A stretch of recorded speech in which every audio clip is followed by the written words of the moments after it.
Hi there, my name is Troy Kinsey. Welcome to another video where we discuss ideas, tips, tricks, and tools pertaining to service delivery and support. In other words, service management. In this video, we're going to discuss some tips on how to hold effective stakeholder interviews. So once we've conducted an initial service management maturity assessment, a topic we discuss in our Essentials training course, we need to better understand the perspectives of those outside of our team. And this includes vendors, partners, and of course, customers. So how are we perceived to be doing against expectations, for example? Interestingly enough, many organizations seldom or never directly ask customers what they find important. As a result, customers' true needs and expectations are often not really well understood. Personal interviews can be a fantastic tool to engage and learn from our customers, support teams, and leadership. We can use a team charter as a guide, as some education may be required to help interviewees better understand really what services we do provide, and that's all right. An interview experience can be also rather eye-opening for those delivering and supporting services. Surprisingly, what delivery and support teams often think is most important can often be far off the mark. So our initial assessment should be as inclusive as possible. So we want to obtain a 360-degree, completely honest and candid assessment of the current situation.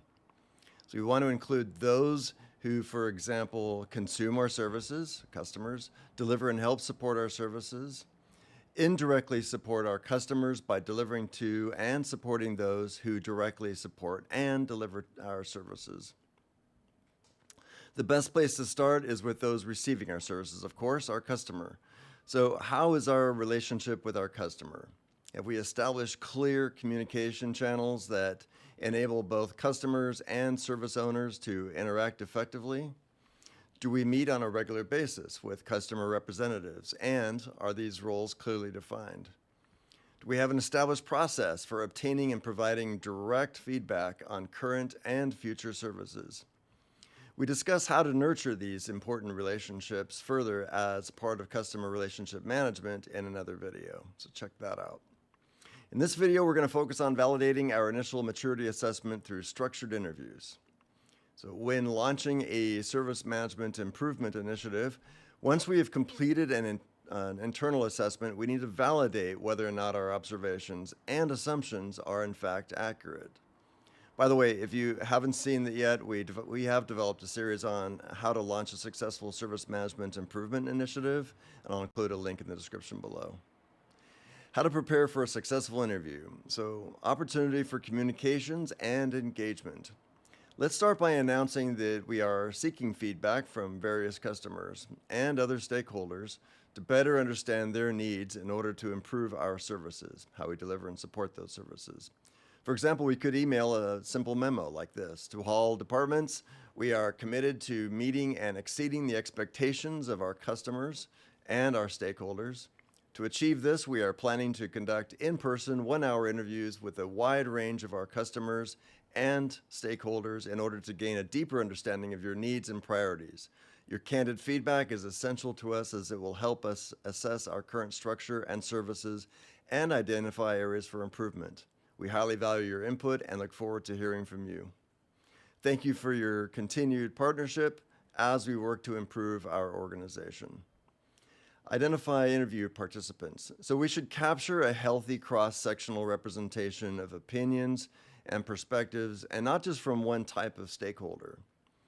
So which vendors and partners are involved in the delivery of our services? Which teams within and outside our organization are impacted by the services we deliver? What is the makeup of our customer community? How might we divide for example, our customers into meaningful categories? So for example, some possible categories might include those that acquired our services to answer a specific need or use our services to address several different needs. Classification levels based upon fee structure, possibly gold, platinum, bronze. You've heard of that before, right? The person selecting the interview candidate should be unbiased or should consciously rank types and categories of potential participants to ensure that we've included representation from various perspectives. Now, these may include customers who consume our services, leaders from ours and other impacted departments, departments and vendors who help support and or depend on our services, individuals and teams who deliver and support our services, and representatives from other teams who play key roles in delivering or supporting our services. Ideally, each of these groups will endorse and adopt the changes we agree on at the end of the day, so obtaining a cross-functional representation and perspective and getting general buy-in up front is crucial. And this is always a good practice, by the way, working to ensure that we have truly captured the hearts and minds of those involved from the very onset of a program. Now, while we may never achieve 100% of commitment across the organization, a broad set of perspectives provides credibility and justification for our initiatives. That said, in terms of potential interview candidates, let's not shy away from selecting critics, especially the vocal ones. If they're willing to participate in the service improvement process, let's get them involved. Our vocal critics are likely to be more honest and open in their feedback, even if we disagree with their specific complaints. Okay, what about those who are reluctant to engage our customers? So one of the ideas is fear of unreasonable expectations. So a concern I often hear is if we ask our customers what they want, they might just tell us, and then we'll never be able to meet their expectations. But let's consider the counter arguments. We're flying blind if we don't at least ask our customers what our customer expectations are. And our guess may be right, but more often than not, it's not. We're not necessarily obligated to meet their expectations, but if we don't at least try to meet those expectations or narrow the gap between what we're providing and what our customers needs and expect, then you can bet that someone else ultimately will. So we owe it to ourselves to at least understand what those needs are and attempt to address any gap. Our customers may truly need something as well about our service to change in order to meet their needs. So we need to consider how we can accomplish this, even if it seems not doable or completely unreasonable at first. If it comes to pass that the customer really needs a change in our services that seems unrealistic, we're going to need to better understand why there's such a disparity there and what we're going to do to help narrow that gap. Now, we can accomplish great things and even surprise ourselves when we put our collective minds together to meet a clearly articulated challenge. So customers are typically more reasonable also at the end of the day than support and delivery teams expect. Initially, organizations I've worked with that did not already have a strong relationship with their customers were concerned about this very point, about facing unreasonable demands that they wouldn't be able to meet. So this fear is generally unfounded. In my experience anyway, customers are really reasonable when provided with context and a fair opportunity. So we must aim to find a balance that enables us to deliver and support services at a level that meets those customer needs and expectations. Now, there's often a cost associated with service improvements. We need to take this cost into account after we've determined our customer need and assessed our current effectiveness and efficiency at providing those services. If possible, it's often helpful to provide context to the customer by sharing this cost information when determining what is required and what is feasible and whether it's really worth the effort and cost. So reluctant participants can also include leadership. Interviews are often not conducted because of the time commitment involved. So quotes such as, "We already know what the issue is," or "we already know what people are going to say," are common initial excuses for not dedicating the time for an interview. And we can address time-related concerns by considering the benefits.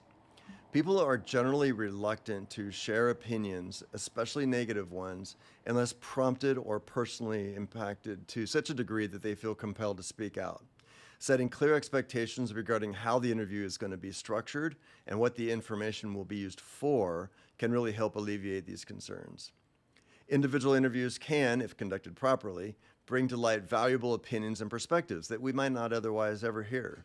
Understanding these perspectives can usually save time and resources in the end. So how to avoid interview bias? It's crucial that interviewers clearly understand that the purpose is to generally discover areas of opportunity. To elicit that information, we need to conduct interviews in an impartial manner. Remember that we are not looking for confirmation or where we are right, but rather dissonance, where we're wrong in our assumptions or our understanding of our clients' needs and priorities. So we must incorporate open but structured questions that encourage critical candor. So how do we achieve this? Well, we provide a script of questions to ensure consistency across various interviews. We coach the interview on how to ask non-leading questions, Ensure that the key questions are shared with the interviewee at least 24 hours in advance of the interview so they can be prepared to answer them. Interviewers can often shape an interview unintentionally by asking leading questions or questions that don't encourage free expression. So remember, we absolutely want to hear what's not working. Examples of questions with unintended bias are, for example, we're doing pretty well, right? Or are we not there when you need us? Or is there any way that we could improve? Have we ever failed to deliver to your expectations? Even subtle body language can discourage open dialogue. So here are some tips on how to plan ahead for a successful interview. So getting ready for the interview. Let's start with that. Once the interview team is in place, there are several things that we can do in advance to be sure that the interviews go well. Conduct a table read. We can do that, practice in advance. So take turns simulating an interview in advance by role playing. And it's important to make it as real and authentic as possible. One person acts as the interviewer, one as the interviewee, and the third can take notes and identify opportunities for improvement. So this might seem unnecessary, but we'll be happy we prepared in the end. In the end, we're going to come across as more professional, making each subsequent step in the service improvement process that much easier. And I would run through the entire interview from beginning to end before stopping, even if it takes 30, 45, or even 60 minutes or more. The real interview, by the way, shouldn't take longer than 50 minutes. But let's not really outstay our welcome. In other words, let's not give ourselves an easy out during this practice run. So we're not going to get one during the actual interview. So let's start to practice recovering from any potential quote-unquote missteps now. Show interviewees that we're prepared. So demonstrate to interviewees that we're well prepared prior to the interview. In this way, they understand that we do take this process and their responses seriously. Send the proposed interview questions along with a list of our services and intended outcomes, which, if you recall, includes a better understanding of our customers' needs and the identification of opportunities for improvement. So send that well in advance. Show up on time to the interview, well prepared. So a poorly planned interview demonstrates a lack of respect for the time our interview is contributing and will not reflect positively on our team or initiative. Moreover, not appearing well prepared and professional is likely to reverberate across stakeholders and really paint the transition process in a negative light, which is absolutely not something we need at this point in our journey. As with our simulation, I recommend we assign 2 people to each interview, one person to ask the questions and the other to take notes and observe body language and level of interest and engagement. So this is important. So make sure not to just note the answers, but also nonverbal cues as well as attitude, body language. It's simply not feasible for one person to ask questions, provide follow-up, take notes, and observe nonverbal responses, hence the 2 people. So sample interview. Start by thanking the interviewee for their time. Introduce those who are going to be conducting the interview and review the purpose and anticipated outcomes or expectations. Don't just jump right into the questions right out of the gate, in other words. So a sample introduction might go like this. Good morning. We are conducting this interview so that we can better understand your expectations and how we're doing at delivering to meet those expectations.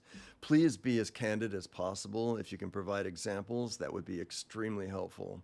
Your answers are going to be used solely for the purpose of improving our services. No one, in other words, is going to get into trouble. For instance, if you share examples of inadequate customer service, we can and will use that as an opportunity to coach our team and improve the delivery and support of our services. Before we begin, did you have any questions? So sample interview questions. Let's take a look at some sample interview questions and why they're valuable or they could be valuable. 1, how important are our services to you? This open-ended question serves actually a couple of purposes. It helps put into perspective how our key stakeholders perceive the services we provide. Even better, your interviewee articulates for themselves just how crucial our services really are. Of course, as we mentioned at the onset of this video, it's important to ensure that everyone understands what services the team provides. So 2, what do you use our services for? If they're not available, what do you do? How do you work around them not being available or when they're degraded? 3, please provide us with at least one example of a time when you needed our service or services when it was especially important? What do you recall about that or those occasions? Now, the answer to this question can help the service owner better understand what is or is not important to our customer. And you may be surprised. This also puts into perspective a context in which our services were critical or invaluable. 4, in an ideal world, how would our services work differently for you and why? Besides possibly eliciting ideas on how we might improve our services, this question helps flesh out how well our customers understand the services we provide. Make sure to include questions that are specific to our organization and the services provided. Follow up with a heartfelt thank you email. For example, we greatly appreciate your time today. To what extent would you be willing to participate with us in the future? For example, further inquiries, additional interviews, workshops, or user acceptance testing. Finding key business representatives who are willing to spend the time to provide us with their perspective is invaluable. Ask, and if they say yes, let's take them up on it. It never hurts to ask. Successful interview outcomes. So at the end of the interview process, we want to hear the good, the bad, and as we mentioned, yes, the ugly. So if we're lucky, we'll learn how our customers utilize our services, why our services are important to other customers, not only what our customers like and don't like, but also, most importantly, what matters most to them about our services. Some of the workarounds our customers have put into place to get what they need when our services are unavailable, ideas for service targets and service agreements, or a better understanding of our customers' expectations with regards to the delivery and support of our services. Additional ideas and opportunities for improvement that we might not otherwise contemplate. And really more about our customers in general terms so that we can continue to nurture the relationship. If this is the first time we've conducted a review with this level of depth and attention, openness, and candor, then I can almost guarantee that after we've completed the interview, the situation will appear rather grim. If so, that's actually not bad news. It means that we've started to dig into the truth of the matter. Now, these are not new issues, and it's important to keep this in mind, but new discoveries for our team. These issues have always existed. We just were unaware of them. Now that we are aware of them, we can start to address them. In addition, reaching out to our customers and not getting defensive about it while doing so is by itself a great start towards launching a more positive working relationship with every customer, leader, and partner. And who knows, we might be pleasantly surprised by some of the positive feedback we receive as well. As a short but relevant side story, there is a Mexican restaurant close to where my wife and I live. Their food is generally amazing. Competition for restaurant patrons is rather tough around here. But the one thing that used to draw me to their restaurant consistently, besides the great food, was their frozen beer mugs. Sometimes it really is the little things. And perhaps I'm a bit simplistic in my tastes. But something as simple as ice-cold beer mugs can make a significant difference to some customers. And when they stopped frosting their mugs, I actually stopped eating there. So they shared with me that it was just simply too much of a hassle, so they wouldn't revert back. But had they continued frosting their beer mugs, I likely would have continued eating there. Now, I'm just one customer, but I wonder how much revenue they might be losing due to this one simple change. Now, I'm sure they never suspected that something like this might, have such an impact on customer loyalty, and maybe it's just one customer, but. All right, so let's document our findings. At this point, we should have a better understanding of how our services are perceived, and we're going to be building on this knowledge and use it to prioritize our actions in other videos.